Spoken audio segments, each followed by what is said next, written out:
আর জোরে ইমানদার ঠিক মহারাল্লাহ মানুষেরা আমার কোরআনের যে কোনো একটা আয়াত যে কোনো একটা শব্দ যদি অস্বীকার করে ফেলো তুমি ইমানদার রাখবে না, ইমানদারের দফতর থেকে তোমার নাম তুলে দেওয়া হবে।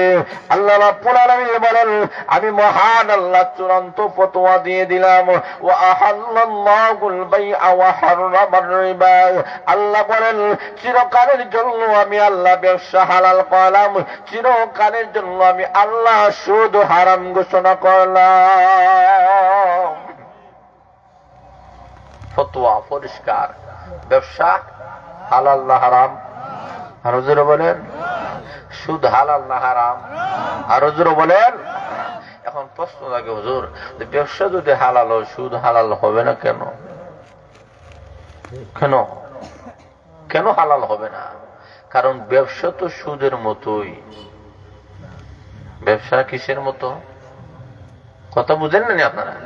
ব্যবসা কিসের মতো? জোরে বলেন না, কিসের মতো? সুদের মতো। এরা হবে ব্যবসা যেমন হালাল, শুধু তো হালাল হওয়ার কথা বলি। কেন বলি? ব্যবসার মধ্যে লাভ আছে, সুদের মধ্যে লাভ আছে। অসুবিধা কি? লাভে লাভে একটা মিল আছে, লাভে লাভে মিল আছে। লোকটা গিয়া হয়, এখন গেছে এক বেটে, যেমন আমাদের সময় দেখবেন সুরে সুরে আলী, এক সুরে বিয়া করে আর এক সুরে শালি। একটা মিল আছে না? সুরে সুরে একটা মিল আছে, নমাজে নমাজে একটা মিল আছে গিলাই। কথা বলে আছে গিলাই। এখন লক্ষ্য করে দেখেন, এখন ডাক দেওয়া হয়, এখানে তো ব্যবসা তো লাভ হয়, সুদও লাভ হয়, তো লস কিন্তু অসুবিধা কি? যায় কোনো অসুবিধা নাই। ব্যবসা যদি হালাল হয় সুদ হালাল হবে। আল্লাহ বলেন ব্যবসা হালাল, সুদ হারাম। আল্লাহ বলেন ব্যবসা হালাল, তার মুনাফা হালাল, সুদ হারাম, তার মুনাফা আরো জোরে বলেন হারাম। এখন প্রশ্ন লাগে, হুজুর দুইটা আমার বুঝে আসে না। বুঝার লাগে একটা উদাহরণ আপনাদেরকে লক্ষ্য করে বলতে চাই। একটা লোক বিয়া শাদী যারা বিয়া করছে, আসেনি? প্রেম করিয়া এখন আল্লাহ তাদের ঘরে একটা সন্তান হয়ে গেছে। কেউ গেছে? আরো জোরে বলেন সন্তান। এই সন্তানটা হালাল না হারাম? আরো জোরে বলেন হারাম। এখন লক্ষ্য করে দেখেন, এখানে বিয়া নাই, এই কারণে এই প্রেমটা হারাম। প্রেমের মাধ্যমে যে মিলন হইল, এই মিলনটা জিনা হয়ে গেল। জোরে বলে ঠিক না ঠিক? এই জিনার কারণে একটা গুণ হইল, তো তার যেহেতু প্রথমটাই হারাম, দ্বিতীয়টাই হারাম, সন্তান আসলো, এটাও হালাল না হারাম? আরো জোরে বলেন হারাম। পক্ষান্তরে লক্ষ্য করে দেখেন, একটা লোক সুন্দর করিয়া সাক্ষীর মাধ্যমে সুন্দর করিয়া আল্লাহ এবং তার রসুলের তরিকা অনুযায়ী বিবাহ করেছে, এই বিবাহটা হালাল না হারাম? আরো জোরে বলেন হারাম। তাদের স্বামী স্ত্রী মিলনের মাধ্যমে আল্লাহ একটা সন্তান দিয়েছে, এই সন্তান হালাল না হারাম? আরো জোরে বলেন। এখন আসুন, হালাল কেন? ওই জায়গায় বিয়া নাই, এর লাগে এটা হারাম, প্রেম হারাম, তার বাচ্চা হারাম। জোরে বলে ঠিক না ঠিক? এখানে বিয়া হালাল, তার বাচ্চাও হালাল। আল্লাহ বুঝাতে চায় ব্যবসা হালাল, তার মুনাফাও হালাল, সুদ হারাম, তার মুনাফাও আরো জোরে বলেন হারাম। আল্লাহ রাব্বুল আলামিন ঘোষণা করতে চায়। 2 নম্বরে লক্ষ্য করে দেখেন, ব্যবসা তো এমন একটা জিনিস যে ব্যবসার মধ্যে লাভও আছে, লসও আছে। আসেনি? আর সুদের মধ্যে শুধু লাভের লাভ, লাভের লাভ, লস নাই। কথা বুঝছেন? সুদ মানে লস নাই, খালি লাভের লাভ, লাভের লাভ। কিভাবে বলি? আপনাদেরকে আরেকটা উদাহরণ দিই। এখন একটা মানুষের ব্যবসা করবে, 1 লক্ষ টাকা দিয়ে ব্যবসা শুরু করছে, এখানে কিছুদিন পরে আরো 10,000 টাকা হয়ে গেছে, এখানে লাভও আছে, আরো পরের মাসে লস হয়ে গেছে। আচ্ছা, এখানে লস আছে, ধরে বলো ঠিক না? এখন সুদ লক্ষ্য করে দেখেন, বলে কি হয়েছে? বলে সুদ কাকে বলা হয় বুঝতে হবে। আল্লাহর রাসূল বলেন, কুল্লু কারজিন জাররান নাফআন ফাহুয়া রিবা। আল্লাহর রাসূল বলেন, যে করজের বিনিময়ে মুনাফা গ্রহণ করা হয়, এটার নাম সুদ, এটার নাম আরো জোরে বলেন। আপনারা কইবে, হুজুর কিতে বিষয় আপনারা আলোচনা করেন, ঠানো নাই ঠুনো নাই, কোনো কিছু নাই, আমাদেরকে আসানো না হান্নানো না, কোন একটা বিষয়, এমন একটা বিষয় দিচ্ছেন, এটা বড় জটিল, বড় কঠিন। জোরে বলে ঠিক না বেঠিক? এটা হাসানিও নয়, কান্নানি নাই। জোরে বলে ঠিক না বেঠিক? এই বিষয়ের উপরে আমল করা যায়, আল্লাহ জান্নাতের বিষয়ে আপনাদেরকে আমাদেরকে হাসাইবে। আর আসতে এখন সুবহানাল্লাহ। এখন আসুন ভাইরা, এখন লক্ষ্য করে দেখেন, এখন লোকটা কি করছে জাননি? এখন লোকটা এখন খরচের বিনিময়ে যে মুনাফা গ্রহণ করা হয়, এটার নাম মনে রেখে দিই, এটার নাম সুদ। এটার নাম খরচের বিনিময়ে যে মুনাফা গ্রহণ করা হয় এটার নাম আরো জোরে বলেন সুদ। এখন লক্ষ্য করে দেখেন, এখন লোকটা কি করছে, এখন একটা মানুষের খুব প্রয়োজন, এখন আপনার কাছে আমি গেছি, ভাই আমার টাকা দরকার, বলে কত, 1 লক্ষ টাকা।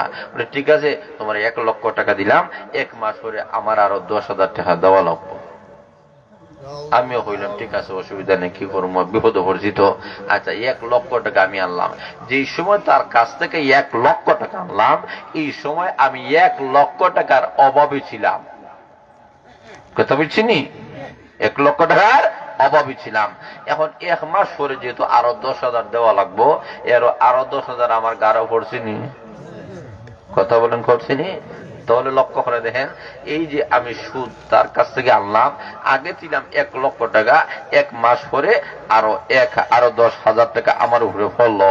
এতে আমি গরিব যে আসলাম, আগে আসলাম 1 লক্ষ টাকার গরিব, এখন আরো 10,000 বাইরে আমি আরো গরিবের ঘরে গরিব হইলাম। কথা বলেন ঠিক না? আর যে লোকটা তো আগ থেকেই ধনী ছিল, টাকা ছিল, পয়সা ছিল, কোন জিনিসের তার অভাব নাই, এমন লোকটা আপনাকে 1 লক্ষ টাকা দিয়েছেন, আগেই তো তার কাছে 1 লক্ষ টাকার মালিক, জমিদার মানুষ, টাকার কোনো অভাব নাই, 1 লক্ষ টাকা তার ব্যাংকে ছিল। আপনাকে যখন 1 লক্ষ টাকা দিল, 1 মাস পরে আপনি 1,000 হন অথবা 10,000 হন, আপনি যদি তাকে দেন, তাহলে লক্ষ্য করে দেখেন, আগের মাসে 1 লক্ষ টাকার মালিক ছিল, পরের মাসে 1 লক্ষ আর 1,000 অথবা 10,000-এর মালিক হয়ে গেছে। আরো যারা বলেন ঠিক না বেঠিক? এতেই বোঝা গেল ধনী লোকটা ধনী হয়, গরিবটা গরিব হয়। যারা বলেন ঠিক না বেঠিক? যিনি ধনী ছিল ওই লোকটা আরো ধনী হয়ে যায়। এটাকে আঙ্গুল ফুলিয়া কলা গাছ বলা হয়। রাতারাতি ধনী, কথা বুঝছেন না? আঙ্গুল ফুলিয়া কলা গাছ, রাতারাতি ধনী হয়ে গেল। আল্লাহ মানুষের মধ্যে এমন তারতম্য হবে, কোন মানুষ ধনী হবে আর কোন মানুষ রাস্তার ফকির হবে, এমন বৈষম্য আমি আহকামুল হাকিমের কাছে নাই রে বাল্লাহ। আরে বাল্লাহ, আমি না মানুষ সৃষ্টি করেছি, আমার একটা গরিব অসহায় পরে তোমার কাছে যাবে আর তুমি তাকে বিপদের মধ্যে ফলাইবা, ইসলাম কখনো এটা সমর্থন করে না। এই কারণে আমার মহাল আল্লাহ যিনি আপনাকে আমাকে সৃষ্টি করেছেন, সেই আল্লাহ জানাইয়া দিয়েছেন, ও দুনিয়ার মানুষেরা, ব্যবসার মাধ্যমে যেহেতু উভয়ের লাভ হয়, শুধু এর মাধ্যমে যেহেতু 1 শ্রেণীর মানুষের লাভ হয়, এই কারণে আমি মহান আল্লাহ চিরকালের জন্য ব্যবসা হালাল করলাম, চিরকালের জন্য সুদ হারাম ঘোষণা করলাম। কথা বুঝছেন না আপনারা? 2 নম্বর আরেকটা উদাহরণ দেই। এখন লক্ষ্য করে দেন, ব্যবসার মাধ্যমে উভয়ের সমস্যার সমাধান হয়। বলে কি হয়েছে? মনে করেন আমার কাছে মাছ আছে, আপনার পকেটের টাকা আছে। কথা বুঝছেন? এখন মাছ আছে আমার কাছে, মাছের অভাব আছে না? আমার অভাব নাই। আপনার কাছে মনে করেন 1 লক্ষ টাকা আছে, টাকা আছে, কিন্তু মাছের অভাব আছে নি? কথা বুঝছেন না আপনারা? সবাই আসেনি আপনাদের আছে। একজন জুতোওয়ালা, একজন জুতার ব্যবসায়ী মানুষ, তার জুতার অভাব নাই, একটা আর একটা কিনতে পারবো, কিন্তু টেহার অভাব আসেনি? জোরে বলে আসেনি? আছে। একজন তরকারিওয়ালা, তরকারি তার দোকানে অভাব নাই, কিন্তু পকেটে টেহা নাই। আরেকজনের পকেটে টেহা আছে কিন্তু তরকারি নাই, পকেটে টেহা আছে কিন্তু জুতা নাই, পকেটে টেহা আছে কিন্তু কাপড় নাই। জোরে বলে ঠিক না বেঠিক? তাহলে লক্ষ্য করে দেখেন, একজন ব্যবসায়ী মানুষ যখন বাজারে গেল, ব্যবসা ছাতাইলো, আরেকজন তার 1 লক্ষ টাকা বাজার থেকে, এই ব্যাংক থেকে নিয়ে যখন বাজারে গেল, তার জুতার অভাব ছিল, জুতার দোকানে গিয়ে জুতা খরিদ করলো, কাপড় খরিদ করলো, মাছ খরিদ করলো, তরকারি খরিদ করলো, আনাজ ভাজা যা আছে সবগুলা লইয়া 1 লক্ষ টাকা বাজার লইয়া তার ঘরে আইলো। দেখেন একটা ধনীর টাকা আছে কিন্তু জিনিসের অভাব ছিল, সে তার টাকা দেয়া জিনিসের অভাব দূর হলো। আর যেই লোকটা দোকানদার, যেই লোকটা জুতোওয়ালা, কাপড়ওয়ালা, তার কাছে জুতা কাপড় আছে, এইগুলো দিয়ে সে টাকার মালিক হয়ে গেল। এতে উভয়ের লস হয়েছে না লাভ হয়েছে? কথা বলেন, লস না লাভ? আল্লাহ বুঝাতে চায় যে ব্যবসার মাধ্যমে উভয়ের লাভ হয়, উভয়ের সমস্যার সমাধান হয়, আর সুদের মাধ্যমে এক শ্রেণীর মানুষের লাভ হয়, অন্য শ্রেণীর মানুষের কখনো লাভ হয় না। এই কারণে তো আমাদের সমাজে আল্লাহ এক শ্রেণীর মানুষকে, একদল আছে গাড়িওয়ালা, এরা গাড়ি আছে তাদের, আর আমরা আছি ফ্যাসিন্দারওয়ালা, জোরে বলে ঠিক না? আমরা তাদের দরকার, তারা আমাদের দরকার। আল্লাহ একজনকে আরেকজনের মুহাফিককে বানায় দিয়েছেন, জোরে বলেন সুবহানাল্লাহ। কেন? আল্লাহ দুনিয়ার একটা নিজাম টেকাতে চায়, দুনিয়ার একটা স্থায়িত্ব আল্লাহ রাখতে চায়। আল্লাহ বুঝাতে চায় তোমার যদি আপনার কাছে আমার দরকার না হয় আমি আসবো না, আর আমার কাছে আপনার দরকার না হলে আপনিও যাবেন না, জোরে বলে ঠিক না? তো দুনিয়ার নিজাম শৃঙ্খলা ঠিক থাকবে না। এই কারণে আল্লাহ একজনকে আরেকজনের মুখাফিকি করে দিয়েছেন, আর এটাই সকল সমস্যার সমাধান হবে ব্যবসার মাধ্যমে। এই কারণে আল্লাহ ব্যবসাকে হালাল ঘোষণা করেছেন। আর সুদের মাধ্যমে এক শ্রেণীর মানুষেরা, ধনীরা শুধু ধনী হবে আর গরিবেরা গভীর হবে, এমন বৈষম্য অর্থনীতি ইসলাম কখনো গ্রহণ করে না। এই কারণে আল্লাহ চিরকালের জন্য সুদকে হারাম ঘোষণা করছেন। আপনাদের বুঝে আইছেনি না? কোনো কষ্ট হয়েছে? আর হুজুরা বলেন, এই কারণে মহান আল্লাহ বলেন, রা দুনিয়ার মানুষেরা, وَأَحَلَّ اللَّهُ الْبَيْعَ وَحَرَّمَ الرِّبَا। আল্লাহ বলেন, ও দুনিয়ার মানুষেরা, আমি মহান আল্লাহ চিরকালের জন্য ব্যবসাটাকে আমি আল্লাহ হারাম ঘোষণা করলাম, সুদটাকে আমি মহান আল্লাহ চিরকালের জন্য হারাম ঘোষণা করলাম। এরপরে কাফেরেরা বলে ব্যবসা তো সুদের মতো। আল্লাহ বলেন না, কখনো হতে পারে না, ব্যবসা সুদের মতো হতে পারে না। যখনই কাফেরেরা বলল ব্যবসা সুদের মতো, আল্লাহ রাব্বুল আলামিন তখনই পরিষ্কার আল্লাহ ফতোয়া দিয়ে দুইটাকে দুই ভাগে বিভক্ত করে দিলেন। আল্লাহ রাব্বুল আলামিন পরিষ্কার ফতোয়া দেওয়ার পরে আল্লাহ রাব্বুল আলামিন ঘোষণা করতেছেন, ফামান জাআহু মাউইযাতুম মির রাব্বিহি ফান্তাহা ফালাহু মা সালাফ ওয়া আমরুহু ইলাল্লাহ।